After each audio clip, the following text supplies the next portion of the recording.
कितनी बड़ी गठरी में उनके हाथ में एक गन्ना बचा। जो पत्नी ने देखा एक गन्ना हाथ में, इतने टाइम से गए, इधर आओ, आएंगे और आओ पास, बोलो ये क्या है? बोले गन्ना। इतनी देर से गए हो, एक गन्ना लेके आए, मुझे लाओ। पत्नी ने गन्ना लिया, नामदेव के खोपड़े में मारा, एक गन्ना के दो टुकड़ा हो गए। नामदेव जी ताली बजा के हंसने लगे, बोले वो ही तो। पत्नी बोली हंस क्यों रहे? बोले वो ही तो इसलिए हंस रहे कि हम रास्ता पर सोचते हुए आए रहे, एक गन्ना मैं खाऊंगा कि तुम खाओगी, मैं खाऊंगा कि तुम खाओगी। अब एक गन्ना के दो टुकड़ा हो गए, एक तुम खाओ और एक हम खाएं। ऐसे ऐसे प्रभु के भक्त हुए हैं जिन्हें, और संत भी वही होता है जिसे कभी क्रोध ना आए। कहते हैं ना कि सेब खाने से, पीले वस्त्र पहनने से और बढ़िया वो करने से कोई संत नहीं होता, महात्मा नहीं होता। जिसने मोह माया को त्याग दिया वो दुनिया का सच्चा संत बन गया। जरूरी नहीं है कि पीले ही वस्त्र पहन लो, एक सच्चा संत वो भी बन सकता है जो अच्छा गृहस्थ होगा। क्योंकि इंसान आज भी, कुछ लोग यादवों को भी पंडित बोलने लगते क्योंकि जन्म से यादव है और कर्म से पंडित है। तो आदमी के कर्म अच्छे हों, उस कर्मों के अनुसार चले, जैसा कर्म। क्योंकि यहाँ तो ये दुनिया, ये कलयुग है, ये कलयुग है। सबकी रीति है कि स्वार्थ के बिना कोई प्रीति नहीं कर सकता। बिना स्वार्थ के एक ही इंसान है, इंसान क्या, वो तो पार ब्रह्म परमात्मा है जिसे ना आपके लोभ की, ना लालच की, ना पैसे की किसी की जरूरत नहीं है। लोग उसके भी सामने बोलते हैं जाके कि महाराज नहीं विद्या नहीं, बाहुबल नहीं, खर्चन को दाम। पड़ोसी पास में खड़ा बोलता, अरे 50 लाख डरे बैंक में सो नहीं जानत राम। कितना भगवान से भी तू झूठ बोलता है, कम से कम उसे तो छोड़ दे।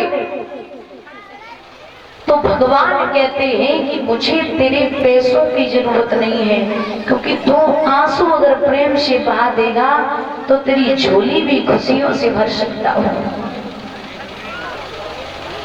बस इतना चाहिए कि तू प्रेम से बुलाए। भगवान ने 56 प्रकार के भोजनों को छोड़ दिया। विदुर जी के यहाँ पर विदुरानी अकेली थी, स्नान कर रही थी नग्न अवस्था में। भगवान ने कुंती खटखटाई, अरे काकी दरवाजे खोलो। नग्न अवस्था में भाग पड़ी, किवाड़े खोल दिए। भगवान ने उठाया पीतांबर और फेंका, शरीर में लिपट गया। क्या है कृष्ण? बोले भूख लगी है। तो केले रखे हुए थे, उन केलों को उठाया और विदुरानी केले के छिलके कृष्ण को खिलाने लगी और गिरी फेंकने लगी। बड़े प्यार से कन्हैया उन छिलकों का भोग लगाने लगे। काफी देर हो गई, खाते रहे, तब तक विदुर जी आ गए। बोले क्या कर रही है लगट, मैं खिलाऊंगा। तो विदुर जी खिलाने लगे, छिलका फेंकने लगे और गिरी खिलाने लगे। थोड़ी देर के बाद सवाल पूछा है भगवान से कि हे कृष्ण, जो स्वाद काकी के छिलकों में था उस गिरी में है या नहीं है? भगवान बोले काका, चाहे बुरा मानो या भला, जो स्वाद काकी के छिलकों में था वो इस गिरी में नहीं है। क्योंकि आप जानते हो ये छिलका है और ये गिरी है, लेकिन मेरी काकी प्रेम में पागल बनी बैठी थी। मैं हमेशा प्रेम का और भाव का भूखा रहा हूं। और लिखा है कि कीर्तन जिनका होता होगा,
कथा सुन कर आई है।